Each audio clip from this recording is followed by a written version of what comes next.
Hello, ഇന്ന് നമുക്ക് ഒരു പാവയ്ക്ക അച്ചാർ ഉണ്ടാക്കാം. അതിനായിട്ട് നോയമ്പൊക്കെ അല്ലേ നമുക്ക് എല്ലാവർക്കും എന്തെങ്കിലും എരിവുള്ളതൊക്കെ കഴിക്കാൻ ഇഷ്ടമാണെങ്കിൽ ചോറിൻ്റെ കൂടെയൊക്കെ കഴിക്കാൻ വേണ്ടി ഇത് കണ്ടോ, പാവയ്ക്ക ഇവിടെ കിട്ടുന്ന ഇങ്ങനത്തെ നല്ല കരിപ്പച്ച കളറിലുള്ള പാവയ്ക്കയാണ് ഇതെടുത്തിട്ടുണ്ട്. പാവയ്ക്കയുടെ കയ്പൊന്ന് മാറ്റാൻ വേണ്ടി ഞാൻ ഒരു 3-4 ക്യാരറ്റ് എടുത്തിട്ടുണ്ട്. പിന്നെ അച്ചാറിടാൻ വേണ്ടി ഇതേ ഒരു പിടി നല്ല കാന്താരി മുളക്, ഒരു കുടം വെളുത്തുള്ളി, ഒരു കഷ്ണം ഇഞ്ചി, ഇത്ര ഒന്ന് അരിഞ്ഞ് റെഡിയായിട്ട് ഞാൻ വരാം. നമുക്ക് എന്നിട്ട് അച്ചാറിടാം, നല്ല പാവയ്ക്ക അച്ചാറിടാം. അപ്പം ഞാൻ ഇതേ ക്യാരറ്റും പാവയ്ക്കായി അരിഞ്ഞെടുത്തിട്ടുണ്ട്, വെളുത്തുള്ളി, ഇഞ്ചിയും കാന്താരി മുളകും ഒക്കെ റെഡിയാക്കിയിട്ടുണ്ട്. നമുക്ക് എന്നാൽ അച്ചാറിടാം, വാ. അപ്പോൾ അതെ അച്ചാറിടാനായിട്ട് ഞാൻ ഈ പാത്രം അടുപ്പേ വെച്ചു, ഓണാക്കി, ചൂടായിട്ടുണ്ട്. ഈ സമയത്ത് നമുക്ക് നല്ലെണ്ണ ഒഴിച്ചു കൊടുക്കാം. നല്ലെണ്ണയാണ് എപ്പോഴും അച്ചാറിന് നല്ലത്. എൻ്റെ കൈ നല്ലെണ്ണയ്ക്ക് പകരം ഞാൻ ഇച്ചിരി ഗ്രേപ്പ് സീഡ് ഓയിലാണ് ഒഴിക്കുന്നത്. നല്ലെണ്ണ എൻ്റെ കയ്യിൽ ഇരിപ്പില്ല. ടേസ്റ്റും പിന്നെ കുറച്ച് നാളത്തേക്ക് അത് നിൽക്കാനായിട്ടും ഏറ്റവും നല്ലത് നല്ലെണ്ണയാണ്. അപ്പം ഇപ്പം ഞാൻ ഗ്രേപ്പ് സീഡ് ഓയിൽ കുറച്ച് ഒഴിച്ചു. എണ്ണ ചൂടാകട്ടെ.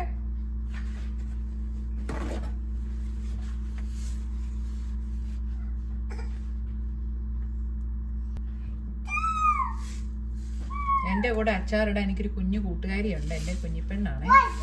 അതിൻ്റെ സൗണ്ടാണ് കേൾക്കുന്നതൊക്കെ. അപ്പോൾ എണ്ണ ചൂടായി. അതിലേക്ക് ഞാനൊരു 1/2 ടേബിൾ സ്പൂണോളം കടുക് ഇട്ട് കൊടുക്കുവാണ്. കടുക്, പിന്നെ ഒരു ഇതുപോലെ തന്നെ ഒരു 1/2 ടേബിൾ സ്പൂൺ ഉലുവ,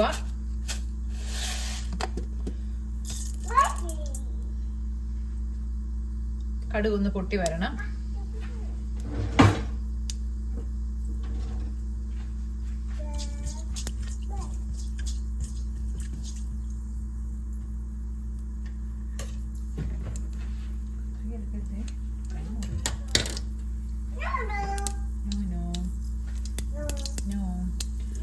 കടുക് പൊട്ടി വരുമ്പോഴത്തേക്കും അതിലേക്ക് ഞാൻ വെളുത്തുള്ളി അരിഞ്ഞ് വെച്ചത് ഇട്ട് കൊടുക്കുക.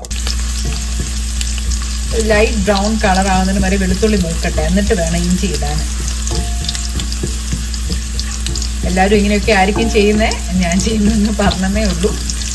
അപ്പം വെളുത്തുള്ളി ഇട്ടു. വെളുത്തുള്ളി കുറച്ച് കൂടുതൽ ഇട്ടു, കാരണം ഈ അച്ചാറിൻ്റെ അകത്തെ വെളുത്തുള്ളിക്ക് ഒരു പ്രത്യേക രുചിയല്ലേ, ആ വിനാഗിരി ഉപ്പും ഒക്കെ പിടിച്ചിട്ട്.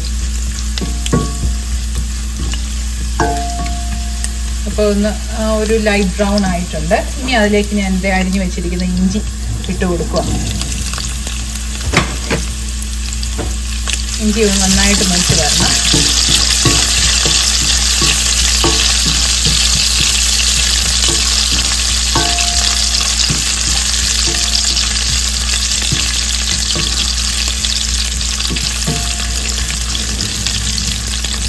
ഇഞ്ചിയുടെ വെള്ളമായൊക്കെ ഒന്ന് പോയി വരുമ്പോഴത്തേക്കും നമ്മുടെ കാന്താരിമുളക്, പച്ചമുളകാണെങ്കിൽ മതി കേട്ടോ, ഒരു ഓപ്ഷനില്ല. ഞങ്ങൾക്കിവിടെ ഈ ഫ്രോസൺ മുളക് കിട്ടും വാങ്ങിക്കാൻ. അതാ, അത് എരിവനുസരിച്ച് ഓരോരുത്തരുടെയും എരിവിനനുസരിച്ച് ഇടുക. കാന്താരിമുളകൊക്കെ എപ്പോഴും ഇടുമ്പോൾ നമ്മൾ ശ്രദ്ധിക്കണേ, അതിൻ്റെ ഏതെങ്കിലും ഒരു ചെറിയ പാർട്ട് മുറിച്ച് വെക്കണം ഇടാൻ, അല്ലെങ്കിൽ ഇത് എണ്ണയ്ക്കകത്തോട്ട് വിടുമ്പോഴത്തേക്കും പൊട്ടിത്തെറിക്കും, നമ്മൾ പേടിച്ചു. എനിക്ക് നല്ല അനുഭവമുണ്ട്, എനിക്കത് അറിയത്തില്ലായിരുന്നു. ഞാനത് ഒരു പ്രാവശ്യം ഇങ്ങനെ ഇട്ട് പൊട്ടിത്തെറിക്കും എല്ലാ മുളകും, പേടിച്ചു പോയി. ഇപ്പം ഞാൻ അതുകൊണ്ട് എല്ലാ മുളകും ഇങ്ങനെ പൊട്ടിച്ചായിരുന്നു. ഈവൻ പച്ചമുളകാണെങ്കിൽ പോലും നമ്മൾ മുളകായിട്ടിട്ട് ഒരിക്കലും എണ്ണയിലോട്ട് ഇടരുത്, അത് ഭയങ്കര അപകടമാണ്. നമ്മുടെ കണ്ണിലോട്ടൊക്കെ തെറിക്കും ചിലപ്പോൾ.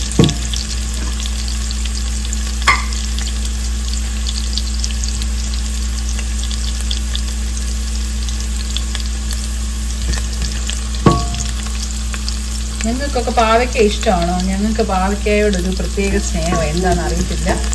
പാവയ്ക്ക തോരനും പാവയ്ക്ക മെഴുക്കുവരട്ടിയും ഒക്കെ ഇവിടെ എല്ലാവരുടെയും ഫേവറേറ്റ്. തീയലാണെങ്കിൽ പിള്ളേരെയും കൂട്ടിക്കോളും.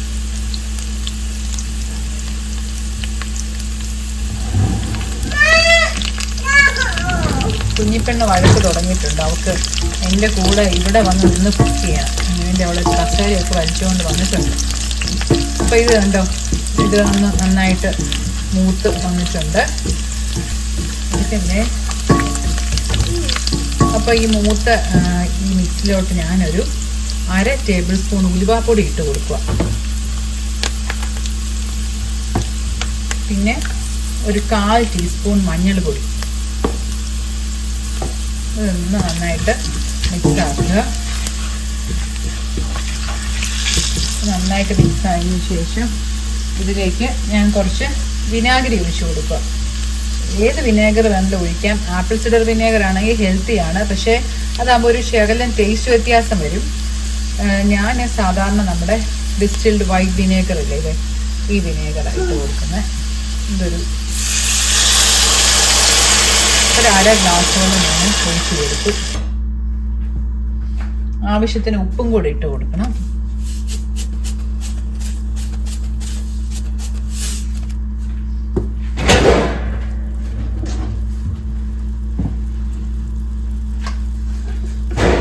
ഞാനിനി അതിലേക്ക് 1 സ്പൂണ് പഞ്ചസാരയും കൂടി ഇട്ട് കൊടുക്കുക, കയ്പും ഒക്കെ ഒന്ന് ബാലൻസ് ആകാനായിട്ട്. ഞാൻ ഗ്യാസിൽ നിന്നൊരു ശകലം മാറ്റി വെച്ചിട്ട് ഇനി ഈ പാവയ്ക്കയും ക്യാരറ്റും കൂടി ഇട്ട് നന്നായിട്ട് മിക്സ് ചെയ്യുക. ഈ ചൂടി കിടന്ന് നന്നായിട്ടൊന്ന് മിക്സ് ആയതിന് ശേഷം നമുക്കൊരു 2-3 മിനിറ്റ് ഇത് തിളപ്പിച്ചെടുക്കണം. അതിന് മുമ്പ് നന്നായിട്ടൊന്ന് ഇളക്കിയെടുക്കുക. പാവയ്ക്ക നമുക്കൊന്ന് വഴറ്റിയിട്ട് വേണമെങ്കിലും വിനാഗിരി ഒഴിക്കാം. ഞാനിങ്ങനെ ഒഴിക്കുന്നത് കാരണം ഇങ്ങനെ ചെയ്താൽ ഇതിൻ്റെ ഈ പച്ചനിറം ഒന്നും നഷ്ടപ്പെടാതിരിക്കും. അപ്പോൾ പാവയ്ക്ക ഒന്ന് വഴറ്റി എടുത്ത് കഴിയുമ്പോഴത്തേക്കും അതിൻ്റെ ആ ഒരു വാടിയ ഒരു കളറാവും പാവയ്ക്കായ്ക്ക്. ഇതാകുമ്പോൾ നമുക്ക് നല്ല ഗ്രീനായിട്ട് തന്നെ കിട്ടും. ഒരു 2 മിനിറ്റ് തിളച്ചാൽ മതി. എന്നിട്ട് നമുക്ക് ഇത് വാങ്ങി വയ്ക്കാം. അപ്പോൾ ആ പച്ച രുചി ഒന്ന് മാറിക്കിട്ടും.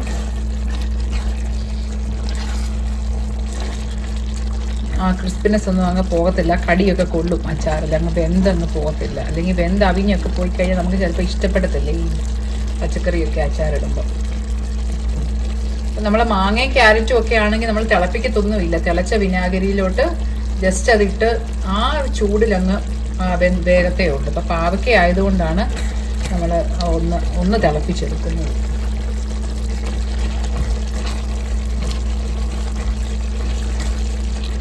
പാവയ്ക്ക വയറ്റി വെച്ച് അച്ചാറ് ഞാൻ ഒരു പ്രാവശ്യം ഇട്ട് കാണിക്കാം. എൻ്റെ കുഞ്ഞിപ്പെണ്ണിന് ടേസ്റ്റ് ചെയ്യാൻ വേണ്ടി പാത്രം കൊണ്ട് വരുന്ന അവൾ ഒന്ന് കൊടുത്തേ. ഇത് കണ്ടോ, സെക്കൻഡ് ട്രിപ്പിന് വരുക. കുറച്ച് കൊടുക്കാം, എന്നിട്ട് പോയി ടേസ്റ്റ് ചെയ്യട്ടെ. ഇഷ്ടപ്പെട്ടോ കുഞ്ഞുമണി?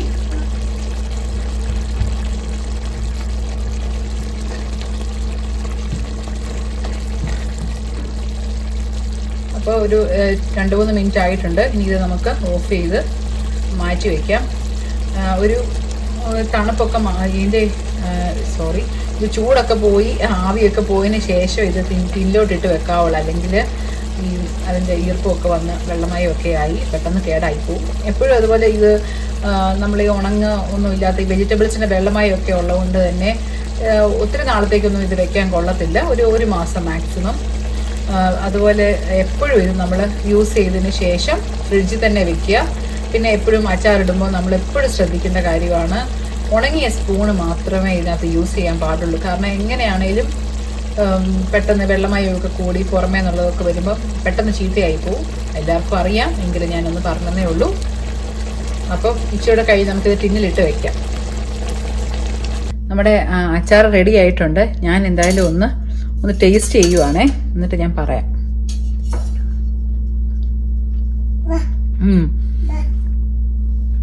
അതിൻ്റെ ഉപ്പും മധുരമൊക്കെ നല്ല കണക്കായിട്ട് വന്നിട്ടുണ്ട്. നല്ല പുളിയും ഉണ്ട്. ഇനി ഏതാ പാവയ്ക്കയിലോട്ടും ക്യാരറ്റിലോട്ടും ഒക്കെ നന്നായിട്ട് പിടിച്ച് നല്ല സൂപ്പറായിട്ട് വരും. ഇത് നമുക്ക് എന്തിൻ്റെ കൂടെ സൈഡായിട്ട് കഴിക്കാം.